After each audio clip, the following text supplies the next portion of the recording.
No ha habido otro en la historia del mundo que pueda atraer a tantas personas como lo hizo Jesús, que lo hacía no para entretenerlas y hacerlas sentir bien, sino para enseñarles las verdades de Dios y confrontar con ellas sus vidas. Y aunque muchos al escucharlo quedaban como entre la palabra y la pared, por la forma pecaminosa como se comportaban, aún así le seguían y le escuchaban. Pero él les enseñaba de una manera muy particular. Lo hacía a través de parábolas, que eran historias de la vida cotidiana que ilustraban las verdades que Jesús quería enseñarles acerca del reino de Dios. El problema es que ellas no siempre resultaban fáciles de entender para las personas, porque Jesús no lo daba todo masticado, listo, simple. Por el contrario, quienes le escuchaban debían quedarse pensando en lo que él les había dicho más de una vez. Tenían que procesar y pensar en lo que él les estaba diciendo. Y en una de esas ocasiones en las que él les narró la parábola del sembrador, pues ella resultó ser difícil para entender y algunos de los discípulos que seguían a Jesús tuvieron que ir a pedirle que les explicara su significado. Él accedió, pero no sin antes decirles algo muy importante, que es el centro de este video, y es qué debemos hacer para comprender la palabra de Dios. Así que por favor acompáñenos acá en un momento con Dios.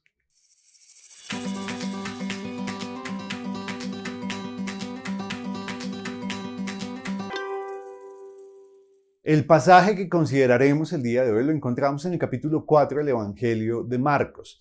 Es justo el momento en el que Jesús les está enseñando a las multitudes que le seguían la parábola del sembrador. Y luego de decírselas, algunos de sus discípulos le reprochan por hablarle a la gente en parábolas. Y él les responde que a ellos, a los más cercanos a él, se les había dado el misterio del reino de Dios, saber el misterio del reino de Dios, mientras que los que estaban afuera no. ¿Alguna vez te has sentido confundido leyendo la palabra de Dios? ¿O ha habido partes que no has podido entender y explicar? Pues en este pasaje Jesús nos explica por qué algunos podemos entender su palabra mientras hay otros que no lo pueden hacer. Y es porque nuestro entendimiento de ella depende de la gracia y la voluntad de Dios. Y sabemos esto porque Jesús lo dijo afirmando que a ellos, a este grupo de personas, a sus discípulos, se les había dado saber los misterios del reino de Dios, mientras que a los de afuera no. Así que hasta la comprensión de su palabra es un regalo que recibimos de Él, una expresión de su gracia, de su favor, de su amor para con nosotros. De ahí que nuestra comprensión del Evangelio es un regalo, es una gracia que hemos recibido de Él para que comprendamos su santidad, nuestra deuda con Él a causa de nuestro pecado y la obra de salvación de Jesús. Pero hallarnos en este punto es solo el comienzo de su conocimiento y de la comprensión de los misterios del reino de Dios. Es por esto que en nuestra carrera cristiana debemos seguir dependiendo de su gracia para comprender su palabra, para ser iluminados por el Espíritu y aplicar las verdades, los principios de las Escrituras a nuestra vida diaria. Y para ello necesitamos hacer dos cosas muy importantes. La primera es buscar a Dios de todo corazón, con todo nuestro corazón, tal como lo dijo Jeremías en el capítulo 29, verso 13, cuando dijo: me buscarán y me encontrarán cuando me busquen de todo corazón. Remitiéndoles al pueblo las palabras de Dios.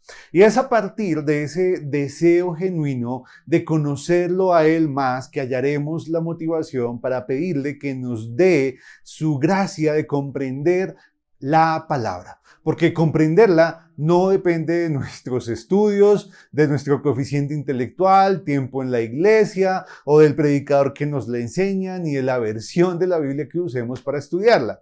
En cambio, depende de la gracia y la voluntad de Dios para con nosotros. Y lo otro que debemos hacer es ablandar nuestro corazón, arrepentirnos de nuestro pecado, confesarlo y buscarlo, buscar a Dios con un corazón limpio. Por eso Jeremías también le dijo a los israelitas que pasaran el arado por el terreno endurecido de su corazón. Y sobre este pasaje, sobre estas palabras, Eugene Peterson, un gran hombre de Dios, comentó que Jeremías le estaba, al rogarle al pueblo que araran campo, que prepararan su corazón, les estaba diciendo a través de esta metáfora que se arrepintieran. Les estaba haciendo un llamado al arrepentimiento, que preparara el terreno de sus corazones para recibir lo que Dios tenía para ellos. Porque la superstición y la idolatría forman una dura corteza en nuestro corazón que nos hace insensibles y cerrados a las palabras de misericordia y salvación que Dios tiene para nosotros. Y como en el caso de los israelitas, esto también aplica para nosotros. Por eso, si queremos entender más de la palabra de Dios y que ella transforme nuestra vida, necesitamos pedir la gracia de Dios y ablandar la tierra de nuestro corazón, arrepintiéndonos y confesándole a Él nuestros pecados. ¿Estamos dispuestos a pedir y aceptar su gracia para entender su palabra? Y estamos dispuestos a purificar nuestro corazón para que contenga una tierra fértil en la que la semilla de su palabra sea sembrada y produzca fruto.